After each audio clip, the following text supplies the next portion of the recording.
Okay, so we've looked at social control. We're going to think about social order in this next little bit. There are different views about how social order is created. Thomas Hobbes, a 17th century philosopher who was writing during and after the Civil War in England, believed that humans are naturally selfish and competitive. He argued that without strictly enforced rules and order, the degree of competitiveness between people was such that they would constantly be locked in a relentless and chaotic struggle against each other.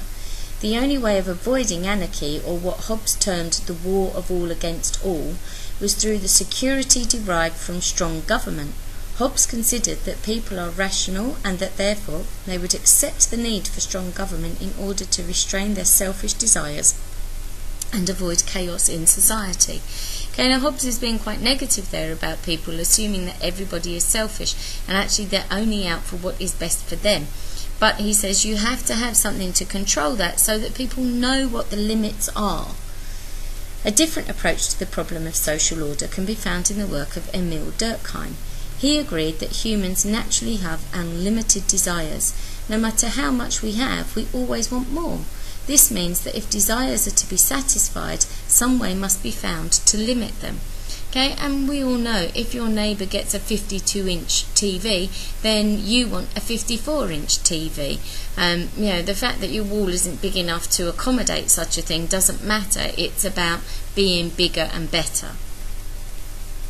But for Durkheim, it is society, not the rational individual, that acts to limit our desires through establishing a set of moral codes that the individual learns to accept as the appropriate way of behaving in relationships with others. Okay, so maybe you have got a bigger TV than your next door neighbour, but you don't need to boast about it. You know inside yourself. Unfortunately, a lot of people still do. Okay, and within relationships within society, there are accepted ways of behaving and there are limits that you don't cross. The individual not only accepts these moral standards, but he or she also internalises them. That is, the individual comes to want that which the society deems it proper for him or her to want. The rules of society become incorporated in our personalities so that they shape our thoughts, feelings and desires. Durkheim referred to this phenomenon as the collective conscience. So this is where the whole group of society agree on what the accepted ways of behaving are, the norms and the values that are important to that society. For Durkheim, society is, in essence, its moral codes, the rules of which govern the relations between its members. He claimed that two types of bonds that help to cement human relationships underpin these codes. He called them the mechanical and organic principles of solidarity. Mechanical solidarity is characteristic of small-scale and simple societies, where there is little division of labour and little differentiation of institutions. People use similar skills and perform similar tasks, and their bonds arise from this sense of shared experience. Okay, so these are the people where society isn't very well developed. They work together to help the whole community. In contrast, organic solidarity is characteristic of modern complex societies in which there is a high degree of labour. In such circumstances, people lead very different lives and receive very different rewards for what they do. But in spite of such pressures to instability, we are aware of the interdependence that is a result of the division of labour, and which makes it impossible for any of us to survive without the support of others. Okay, so we couldn't eat within society if there weren't people who chose to work in shops that sell us food. Okay, and we may think, well, let's say I'm a doctor, that's a very important thing within society. Yes, it is. But if I can't eat because there's nobody selling food in the shop and there's no farmers producing the goods, then society falls apart. So everybody has their part to play, just in different ways. This discourages any individual or group from acting alone and disregarding the feelings, interests and views of others. There is an impetus to accept rules and standards that are good for others and not just for ourselves. Okay, so we know that we have to help those other people out as well as ourselves. Okay, obviously that doesn't always happen. There are a lot of extremely selfish people. Durkheim's description of the two types of social bond highlights the importance he places on moral codes in a complex society. If we were only motivated by calculations of self-interest, as Hobbes claimed, such a complex interdependence would be too unreliable and would surely break down. Okay, so Durkheim is saying, look, you know, human beings aren't as individualistic and selfish as Hobbes is saying. They work together to create society. And if they weren't prepared to do that, society would break down altogether, because you would just have everyone saying, I'm better than this person and I'm better than that person, and so on and so forth. For modern society to exist, Durkheim must be a basic agreement on values. We mentioned above that functionalists refer to this as value consensus, and that Marxists are sceptical about how far such moral codes reflect the interests of society as a whole, as opposed to serving only the selfish ambitions of the rich and powerful. It is interesting to contrast Hobbes and Durkheim's views of how social order is achieved with those of Marx. Okay, so you need to draw comparisons between those three theories and to see which one you think is right or closest to what is actually happening. So, the Marxist view of social order. For Marx, social order is achieved through the domination by the few over the many, and that domination is possible because it reflects the economic circumstances of the groups. In capitalist societies, for example, order arises from the economic pressures that force the working class to accept the conditions of employment and way of life imposed on them by the privileged few, the bourgeoisie, who own the means of production.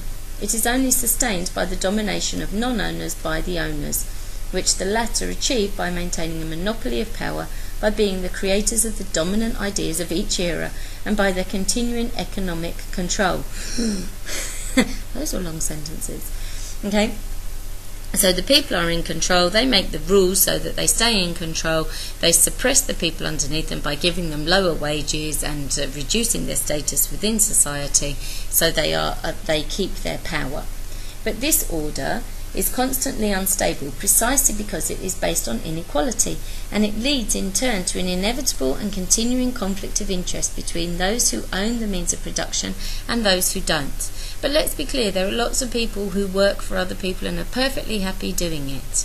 Okay, there are other people who are never going to be happy in their jobs, and so they're always going to complain and think that they're worse off. You know, if you look at society in Dubai, you obviously see these, you know, maids who work for families who are treated really badly, and you know, maids who will say that they want to stay with your family forever because they're actually really happy working with you, and you think the conditions that they're working in aren't very humane. So, you know, this has to be balanced out a little bit. Because the Marxists are seeking explanations of order in power relationships, they criticise the functionist assumption of value consensus. They use the word value to mean the same thing, but do not accept that there is only one set of values in a society. Instead, for Marxists, values are the reflection of social relationships. Our consciousness of the options available to us may largely arise out of our experiences and the generally accepted views in our society, but it is a dynamic and changing consciousness, and it is likely to differ from the consciousness of others in different positions in the social structure. Okay, so the values that people have will vary, and Marx is saying, look, you know, you can't say that everyone has the same values and they all agree on things. That's just the dominant powers controlling everybody and suppressing them, and people are too scared to say those aren't the things they agree with. It depends on your position within society as to the values that you hold. Thus, Marx believed that although people in the working class may be influenced by the dominant ideology of the ruling class, so that they have a degree of false consciousness about the extent of their exploitation and where their true interests lie, this did not rule out the possibility that a different consciousness would develop among members of that class, a socialist consciousness, for example, that would challenge the status quo and inspire the fight for equality and the redistribution of wealth.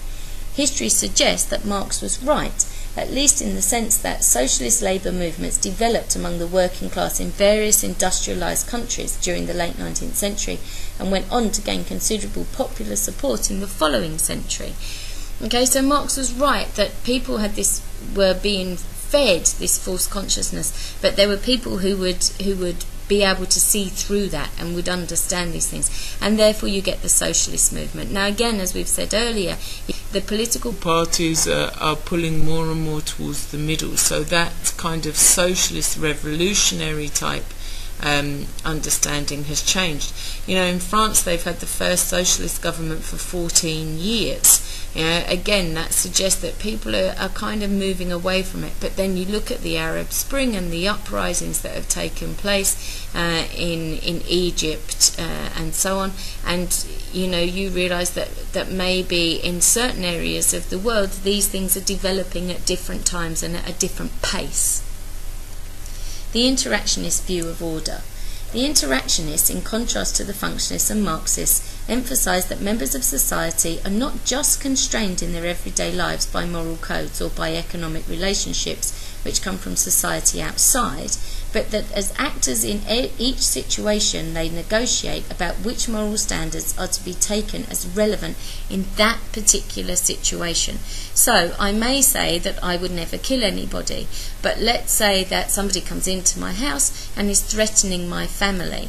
At that point, I may then feel that I am willing to kill that person, and I have to say, to protect my children, I think I would probably go to extreme means. I would hope that I wouldn't kill anybody, but depending on the situation that you're in, people will react in different ways, and this is what interactionists are saying. You have to think about the situation, because you may act differently and take on a different moral code in that situation. Additionally, interactionists argue that our way of making sense of our everyday world is, in a sense, a moral process. Because of the nature of language, it may be difficult to distinguish fact, a man has just pushed in front of me in the queue for the bus, from my evaluative response to it, a man has just pushed in front of me in the queue for the bus. I think that is a very rude thing to do, and it makes me angry. And we do tend to kind of mix our facts with our evaluative and emotional responses to things. So we have to kind of try and be more objective about the way that we are looking at things. In practice, we put a moral value on many facts and often feel morally obliged to accept as real what other people believe to be facts. Yet what is real to one person may not seem equally objectively true to another. A successful young American lawyer may genuinely believe that there is equality of opportunity in America based on her own experience and that of a proportion of the people she knows. A homeless, unemployed person of the same age and colour and of the same original social class may believe equally genuinely that there is not equality of opportunity in America because she now meets and mixes with a different group of people whose experiences contradict that assumption. Their differing experiences will colour their expectations, and their expectations will influence the interpretations they make of the succeeding experiences they have. Now, you can have two people who hear somebody talk, and one person is deeply offended by what they say, and the other person thinks, they made some really valid points. We interpret things in different ways, and that comes from our experience and our understandings of the world around us. For interactionists, it's important to notice that people are not just passively doing as they are told, and not just cogs in the wheel of economic pressure. They are bringing their own existing expectations to a situation, and their expectations will influence the outcome of the interaction. Okay, so we are not just being socialized and told what to do and controlled by society and told this is the order and you follow it. Human beings have the opportunity to make their own decisions.